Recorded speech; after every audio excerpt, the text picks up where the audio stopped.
आखिर क्यों कर रहे हैं अहमदाबाद के मुसलमान हिजरत? आखिर बीजेपी और आरएसएस क्यों दंगा भड़काने की कर रहे हैं कोशिश? आरएसएस क्यों लूट रहे हैं मुसलमानों की संपत्ति? और कौन है ये किशन भरवाड़ जिसकी वजह से गुजरात के उलमा को जेल में किया जा रहा है बंद? सलाम, आदाब, नमस्ते, सत श्री अकाल। मैं हूं आपका दोस्त आदिल रब्बानी और लेकर आया हूं आपके लिए एक बड़ी सच्चाई। दोस्तों, सच्चाई को जानने के लिए और इस खबर को सुनने से पहले आप इस वीडियो पर एक नजर दौड़ा लीजिए।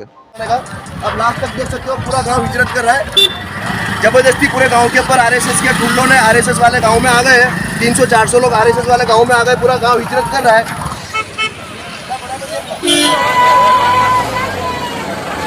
पहले तालीम से मोड़ दिए जाओगे, पहले तालीम से मोड़ दिए जाओगे, फिर किसी जुर्म से जोड़ दिए जाओगे।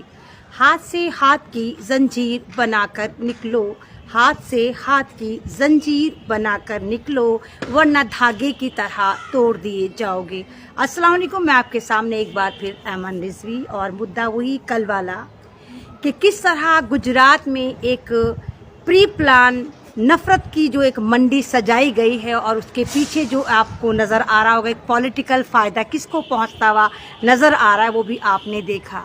आपको याद होगा किस तरह सन 2002 में गुजरात मॉडल दिया गया था, वहाँ पर मुसलमानों का कत्ले आम करा गया था और फिर भारी बहुमत से यही तमाम के तमाम खूनी पंजे वाले, खूनी खेल खेलने वाले सत्ता में सत्ताधारी बनकर बैठ गए थे। जैसे कि आपको पता होगा कि गुजरात में 7 महीने बाद इलेक्शन है और उसकी तैयारी पूरी ज़ोरों शोर से होनी शुरू हो गई है और उसके लिए एक बार फिर मुसलमानों के खून से होली खेलने की तैयारी है। जैसे आपने देखा अहमदाबाद में एक किशन नाम के लड़के को, जिसने पहले फेसबुक पर रसालते तौहीन की पोस्ट डाली, रसूल पाक को, इस्लाम को टारगेट करके गालियाँ दी और उसके बाद 20 दिन बाद उसको किस तरह कत्ल करवा दिया जाता है और इल्ज़ाम लगाया जाता है भारत के मासूम मजलूम मुसलमानों के ऊपर और उसके तार सीधे जोड़े जाते हैं दिल्ली से। जिस तरह मौलाना कमर गनी को उठाया जाता है, ये इस वाली बात को दर्शाता है कि एक बार फिर भारत में मुसलमानों के साथ जुल्म की जो तैयारी है वो शुरू हो चुकी है। और same to same Uttar Pradesh में जैसे आप देखें कि मंदिर, मस्जिद, गायें, गोबर, तीर, त्रिशूल, तलवार पर मुसलमानों को काटा गया। मुसलमानों के खिलाफ अधर्मियों ने धर्म संसद सजाई और उसका रिजल्ट आप देखें कि अभी तक उत्तर प्रदेश में खास कम्युनिटी यानी सिर्फ मुसलमानों को टारगेट करा जा रहा है। और उत्तर प्रदेश में भी क्योंकि इलेक्शन है, अब गुजरात में भी इलेक्शन है तो गुजरात में भी गुजरात मॉडल दोबारा से बनाने की तैयारी है और मुसलमानों पे वहां पर शिकंजा कसने की तैयारी है। और जिस तरह गुजरात के गृह मंत्री साफ आकर कहते कि हाँ, हम इन लोगों से बदला लेंगे, यानी इन लोगों से मुराद है हमसे बदला लेंगे, मुसलमानों से बदला लेंगे, आपसे बदला लेंगे, आपके गयूर नौजवानों से बदला लेंगे। किसी भी स्टेट का गृह मंत्री या किसी भी मुल्क का गृह मंत्री किस काम के लिए रखा जाता है, कौन सी उसको पोस्ट मिलती है? क्या वो सिर्फ एक खास समुदाय का गृह मंत्री होता है? सेम टू सेम आप उत्तर प्रदेश में देखें कि उत्तर प्रदेश के गृह मंत्री के बेटे ने किस तरह किसानों को लखीमपुर खीरी में कुचला था और सरकार ने उनके खिलाफ कोई एक्शन नहीं लिया था।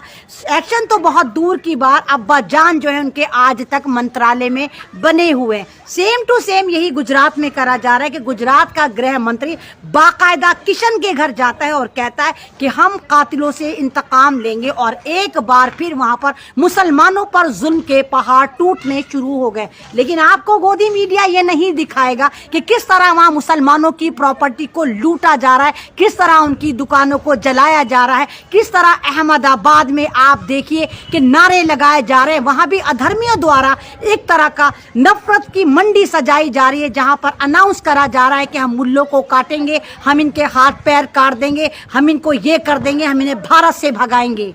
कौन सा मुल्क है ये?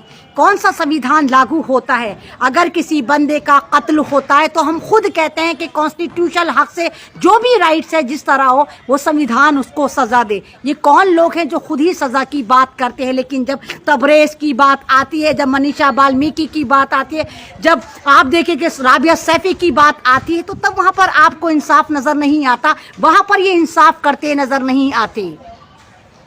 क्यों? क्यों नहीं करते नजर आते? क्योंकि आप लोग कमजोर पड़ गए हैं, आप लोग जुल्म के खिलाफ आवाज नहीं उठाते हैं।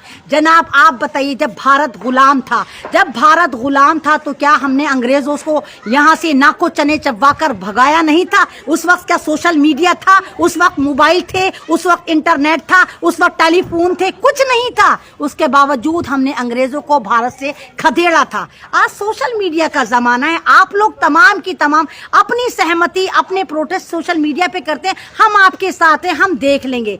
जनाब इस तरह नहीं होता। सोशल मीडिया से आप सिर्फ अपनी आवाज को दूर दूर तक सर्कुलेट तो जरूर कर सकते हैं, लेकिन सोशल मीडिया से आप जंगे जीत नहीं सकते। जंगे जीतने के लिए आपको सड़कों पर आना होगा। आपके ऊपर, आपकी कम्युनिटी के ऊपर या दूसरी कम्युनिटी के ऊपर जो भी जुल्म हो रहा होगा, आपको उसके लिए आवाज उठानी होगी।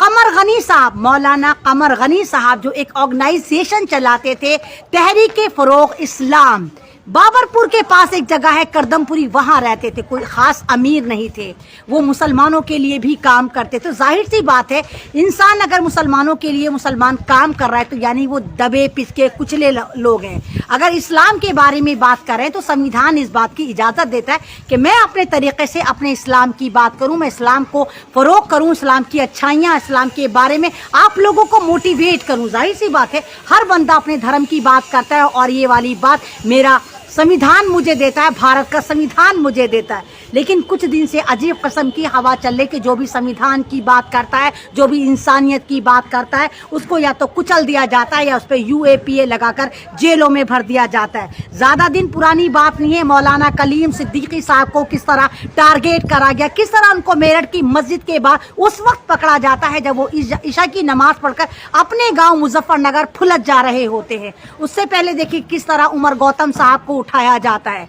बात ये नहीं है कि खास कम्युनिटी को आप टारगेट करते हैं, बात ये भी है कि आप संविधान को सिर्फ एक ही कम्युनिटी के ऊपर फर्जी वाले से क्यों यूज करते हैं। सारे के सारी दिफाएं आप मुसलमानों के लिए क्यों बनाते हैं? मुसलमानों को पकड़ पकड़ के आप फौरन जेल भेज देते हैं और फिर उनको जेलों में सड़ाकर बाइज्जत बरी करने का ड्रामा करते हैं।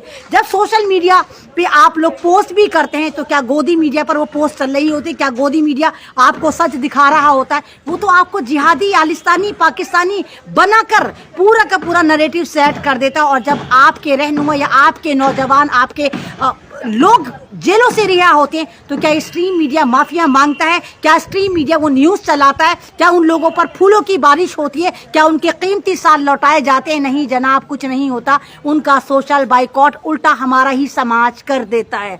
तो इस वक्त जो देखिए कि भारत में 5 स्टेटों में इलेक्शन है अभी हाल फिलहाल में, और 6 महीने बाद दूसरी स्टेट में इलेक्शन होने वाले, और जिस तरह मुसलमानों के साथ बर्बरता दरिंदगी की जा रही है उसकी मिसाल आप है कि किस तरह मुसलमानों को बदनाम करा जा रहा है, किस तरह एक बार फिर मुसलमानों को दहशतगर्द बनाकर जेलों में भरा जा रहा है। और क्योंकि सत्ता में इनकी सरकार है इसलिए गुजरात के तार सीधे दिल्ली से जोड़े जा रहे हैं और दिल्ली से मौलानाओं की उठा पटक उधेड़ बुन जारी है। उत्तर प्रदेश से जारी है, गुजरात से जारी है तो जारी है। आप मालूमात करिए, आप उठाइए।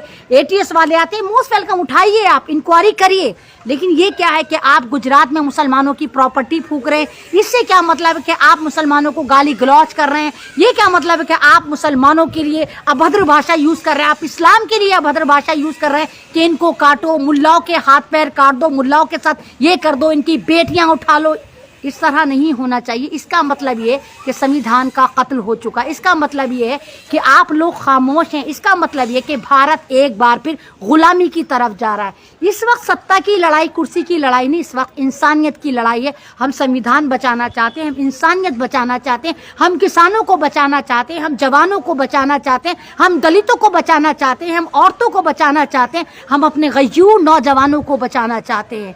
और उसके लिए आप तमाम लोगों को एक ही प्लेटफॉर्म पर आकर अपने खिलाफ हो रहे जुल्म के खिलाफ आवाज़ उठानी पड़ेगी कि जिस तरह अहमदाबाद को जलाया फूका जा रहा है, खासकर मुस्लिम कम्युनिटी को टारगेट करा जा रहा है, उस पर आप लोगों को आवाज़ उठानी चाहिए। और ये आपका हक है और अल्लाह ताला भी आपसे पूछेगा कि जब इंसानियत पर जुल्म हो रहा था, जब आपके अपने काटे जा रहे थे, जब भारत में संविधान भी था, तो आपने भारत के उन लोगों के लिए क्या आवाज़ उठाई थी? क्या आपने भारत के उन लोगों को सपोर्ट करा था? क्या आप भारत के उन लोगों के लिए जिनके मकान, जिनकी प्रॉपर्टी को लूटा जा रहा था, आप उनके समर्थन में उतरे थे। पूछा जाएगा, आप तमाम लोगों से हिसाब लिया जाएगा कि ऐसा क्यों नहीं होता, कि आप लोग क्यों नहीं उन लोगों के लिए खड़े होते।